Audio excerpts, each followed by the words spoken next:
धृतराष्ट्र उवाच धर्मक्षेत्रे कुरुक्षेत्रे समवेतायुत्सवा मामकपाण्डवाश्चैव किमकुर्वत सञ्जय రెండవ శ్లోకం దృష్టవాతు పాండవానీకం వ్యూఢం దుర్యోధనసుతా ఆచార్యముపసంగమ్య రాజా వచనమబ్రవీత్. మూడవ శ్లోకం పశ్యైతాం పాండుపుత్రాణం ఆచార్య మహదీజము వ్యూఢాన్ ద్రుపదపుత్రేణ తవ శిష్యేణ ధీమతా. నాలుగో శ్లోకం అస్త్రశూర మహేశ్వాస భీమార్జున సమాయుధి యూయుధాన విరాటశ్చ ద్రుపదశ్చ మహారథ.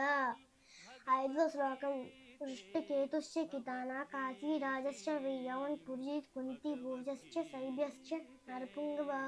ఆరవ శ్లోకం యుధామన్యుశ్చ విక్రాంత ఉత్తమోజశ్చ వీర్యవాన్ సౌభద్రో ద్రౌపదేశ్చ సర్వే మహారథ.